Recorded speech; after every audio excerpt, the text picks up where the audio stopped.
Bonjour et bienvenue sur cette vidéo.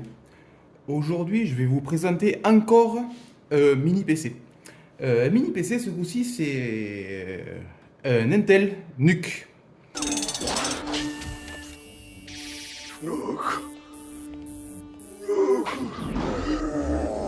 L'Intel NUC, c'est des mini PC créés par Intel et produits par Intel. Donc, ils construisent intégralement le mini PC.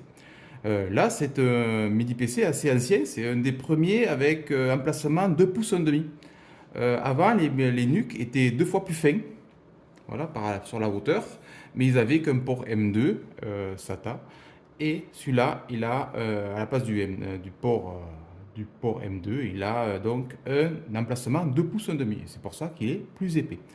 C'est un NUC DN2820, donc équipé d'un processeur le moins puissant de l'époque, le Celeron 2820, disponible sur un NUC.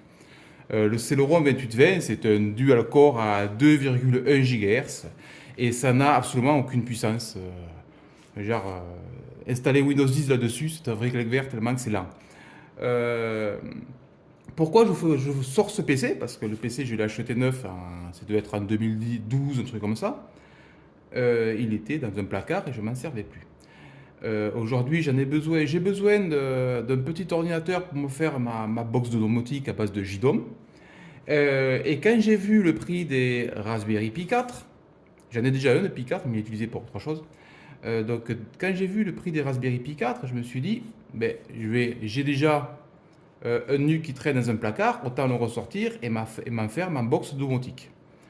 Les performances par rapport au Pi 4 sont quasi identiques.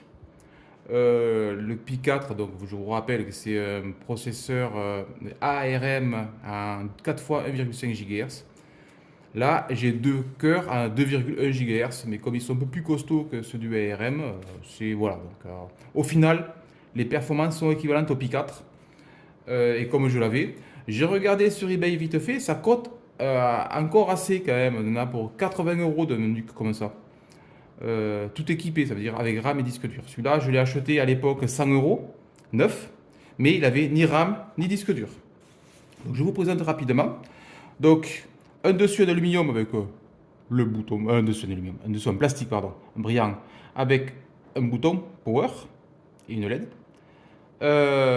Et sur le côté, c'est tout en aluminium, c'est assez joli d'ailleurs.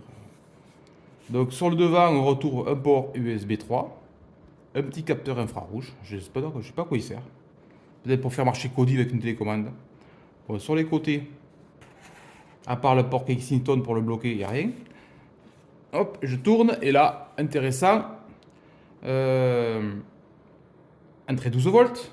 Il est où mon transo? Je regarde ce qui est marqué sur le transo.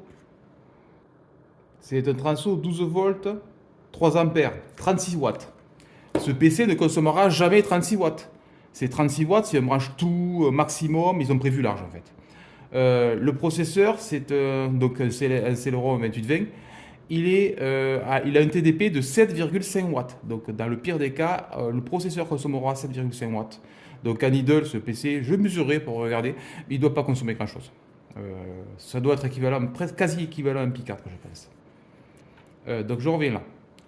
Alimentation, donc 36 watts, un port HDMI, plein format, contrairement au Pi 4 et sa saleté de mini HDMI. Un RJ45, je ne sais pas le débit, je ne m'en rappelle plus. 1 gigabit ou 100 mégabits, aucune idée. Deux ports USB 2, le port jack, sortie, entrée, et la petite ventilation au cas où le Celeron chauffe. J'ai jamais entendu cette ventilation marcher. Et voilà, c'est tout. Voilà, donc c'est bien DN2820. Donc je vais le démonter. D'ailleurs, je suis en train d'apercevoir qu'il est mal remonté. Bon, c'est pas bien grave, de toute façon, je vais le démonter. Je l'ai démarré avant la vidéo pour voir s'il marchait. Il marche toujours, bien entendu. Et il est équipé de Recalbox. Voilà. C'est une petite machine d'émulation que j'avais et qui me servait voilà, dans Recalbox. Le gros avantage par rapport au Pi 4, le Pi 4, il utilise une micro SD. La micro SD, attention à l'endurance. Si vous le faire marcher en tant que serveur 24h sur 24, comme un JDOM, il va finir par détruire la micro SD. Mais le Pi 4, depuis quelques temps, il suffit de mettre à jour son firmware et on peut booter sur un SSD branché, un disque dur externe de 2 pouces et demi, branché sur le port USB ou une clé USB. Évitez les clés USB aussi parce que c'est pareil, c'est le même problème que le micro SD. Il y a des clés USB qui sont de type SSD et là ça marche. Donc voilà, le disque dur qui a été ajouté là. C'est pour ça que je vous disais qu'il est plus épais qu'un NUC classique. C'est qu'il a cet emplacement 2 pouces et demi par-dessus. Le 2 pouces et demi, bon là c'est oui, c'est pas grand chose, c'est 80 Go, voilà, c'est un petit disque dur de 2 pouces et demi de 80 Go.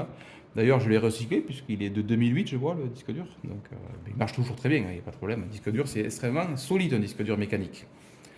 Beaucoup plus endurant qu'un SSD au passage. Le seul défaut du disque dur, c'est que c'est lent que ça un peu plus. Bon, pour faire marcher une Recalbox, ça va très bien. Et qu'en cas de choc, s'il est en train de tourner et qu'on tape dessus, on détruit le disque dur. Alors qu'un SSD, on peut le jeter par terre et il ne bouge pas. Il suffit de tirer dessus, c'est tout simple, comme ça peut péter de préférence en arrachant la moitié des composants. Rigole, voilà. Et on retrouve la petite carte mère, elle est toute petite, format propriétaire. Elle est à l'envers, le processeur de l'autre côté, contre son ventirad, ventirad de type PC portable bien entendu. Donc ce PC il a un emplacement SODIMM DDR3L 4 Go. Donc il a 4 Go de RAM. Oh, c'est pas mal. Regardez le prix d'un Pi 4 4 Go, vous allez être à peu peur parce que déjà que le 2 Go il est cher. Et je crois qu'ils ont même sorti une version 1 Go pour réduire les prix. Mais bon. Donc l'avantage de ça, c'est que pour un JDOM, donc j'installerai une Debian, un Bullseye, et j'y mettrai JDOM dans un conteneur Docker. Et l'avantage pour y mettre d'autres trucs. Donc 4 Go de RAM et une petite carte Wi-Fi qui est au format classique, son emplacement PCI Express. Là, et la carte PCI, je l'avais remplacée à l'époque parce qu'il avait un Wi-Fi très très lent et j'avais mis un AC1200. AC1200, pour rappel, c'est la somme totale des deux fréquences parce que les cartes Wi-Fi, il y a 2,4 GHz pour les anciens périphériques, 16 GHz pour les nouveaux. Le 2,4 GHz envoie plus loin les données, mais est plus lent. Donc voilà. Et c'est la somme qui fait 1200. Il ne faut pas attendre 1200 mégabits sur un seul canal. C'est-à-dire que si vous connectez votre ordinateur dessus, vous n'aurez pas 1200 mégabits. Non. C'est celle-là de AC 1200, donc c'est 866 mégabits à 5 GHz et 333 en 2,4 GHz. Donc si vous connectez en 2,4, vous aurez 333 maxi. Et si vous connectez en 16 GHz, vous aurez 866 maxi. 866 maxi qui au final, en réel, c'est plutôt 300 mégabits. Voilà, donc je vous mets une grosse fourchette. Voilà. De là, c'est 1200. Si vous avez 300, 350 mégabits, c'est très bien. 300 mégabits, c'est 35 mégaoctets par seconde pour mettre un format plus compréhensible par quelqu'un.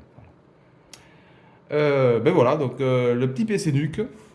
Je le démarrerai, vous faire voir une petite crustations très rapide de Recalbox. Je mettrai à jour au passage.